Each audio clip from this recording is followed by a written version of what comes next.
Okay. So whenever. I'm ready. Yep. Oh, am I on? Yeah. Oh yeah. Oh, I'm on. Mhm. Okay.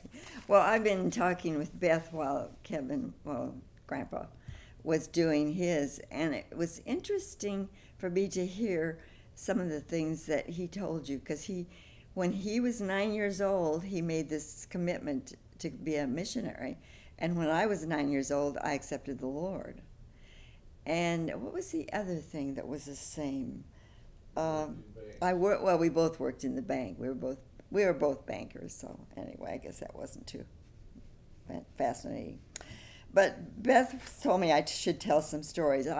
When I was a junior in high school, they nominated one boy and one girl to go to the state capitol, they called it Girls State and Boys State, and we were supposed to learn how to run the state, and we ran for offices. So I looked down at the offices to see what, and I was the only one from my high school, so I didn't go with any friends. I had to make friends from other cities in the state.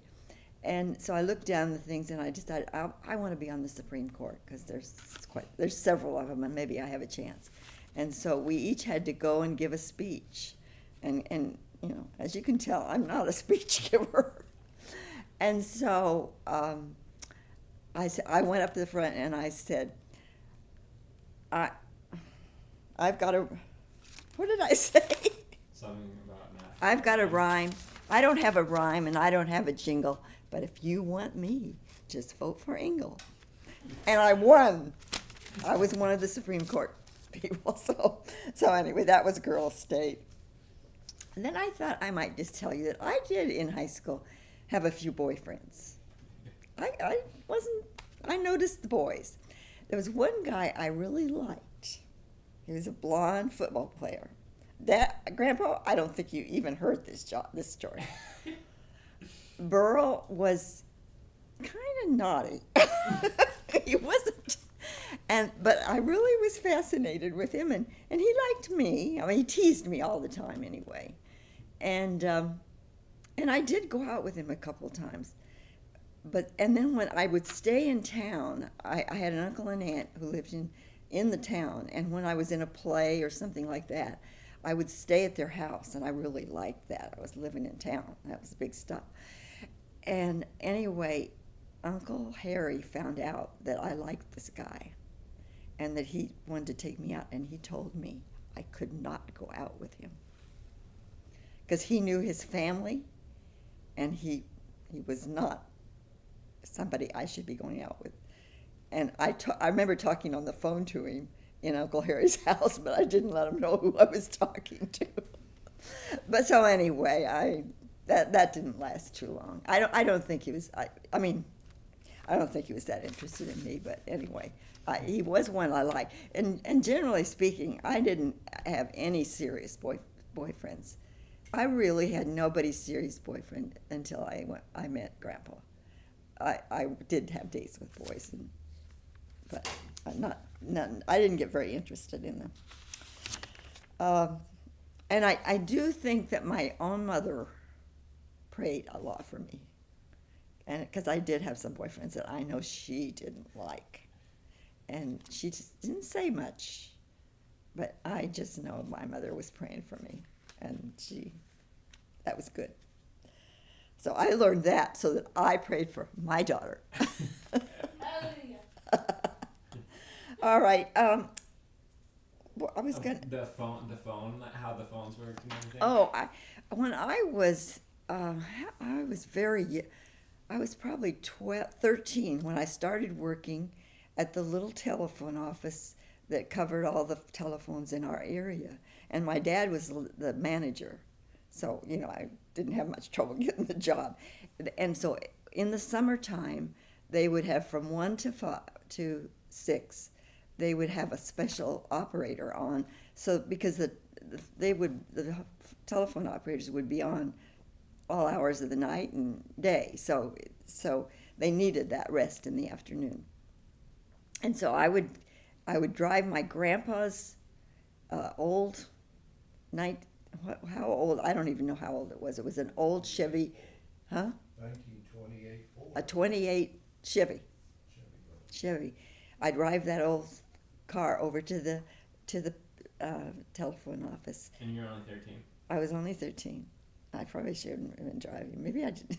I got a license to drive when I was 14, but I think I drove it when I was 13 out in the country, and I'd be there all afternoon, and it was kind of boring, really, but I got paid about $1 for that whole afternoon, and I remember my first paycheck was $30, and I thought I was really rich, and I did go to town and buy some clothes. So that was fun.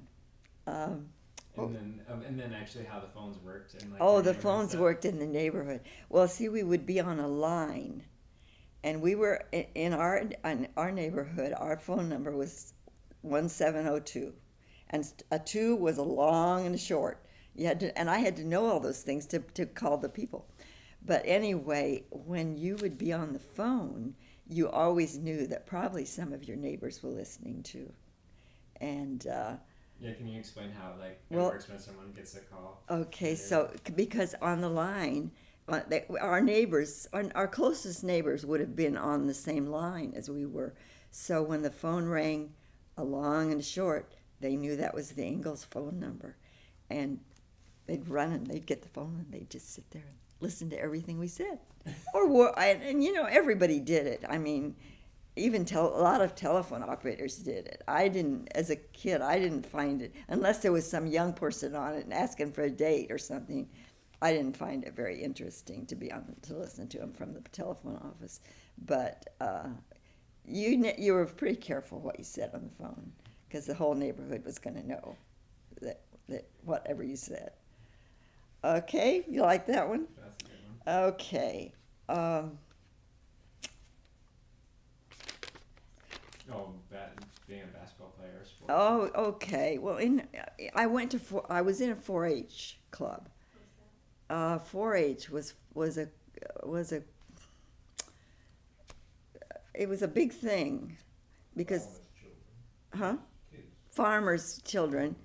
It was, we had projects, like we could have a cow for a project, or the girls had cooking and sewing and all those kind of things for projects. And but the thing I liked best about 4-H was that I played on the basketball team, and we were good.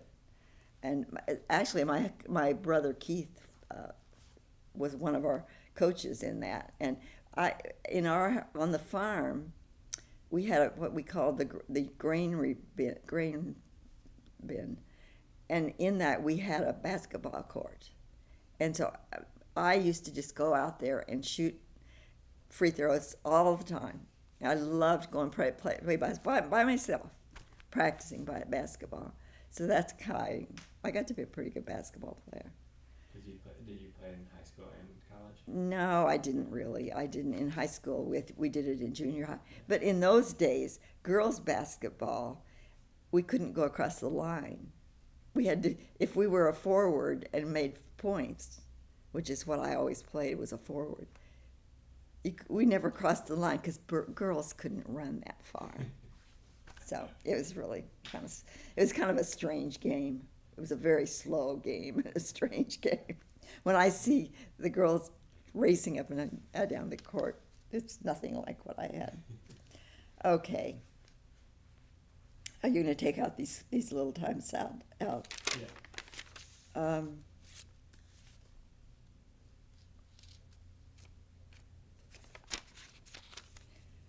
Did I tell about my brother leading me to the Lord at the age of 9? No, that was just earlier today, right? Yeah, no, I don't think you told Well, me. that was, I was interested as I listened to Grandpa and him saying that he was called to the missions at the age of 9. Well, at the age of 9, my brother had 1 year at Moody Bible Institute. So, I was missing something in the church that they didn't ever say you needed to ask Jesus into your heart, or give your life to him, I never remember hearing anything like that. And maybe I just didn't hear it. Maybe it was there, but I didn't hear it. And so I really looked up to Ken. He was a lot older than me. He was 10 years older than me. And so if I was 9, he was 19. And he was pretty serious about his Christianity, especially after he had had a year at Moody. And so we were riding in the truck one day, and he said to me, "Eloise, have you ever asked Jesus into your life?" And I kind of looked at him puzzled, and I said, "No, I didn't know it was something I was supposed to do." And he said, "Well, tonight when you say your prayers," and we did always say, "Now I lay me down to sleep" thing every night. He said, "When you say your prayers, just ask Jesus to come into your heart." And so the next day I said to him, well, I did that. And I firmly believe when I accepted the Lord that I was 9 years old, so that it made a change in that. But I had just never heard that before, so it was really an important place in my life.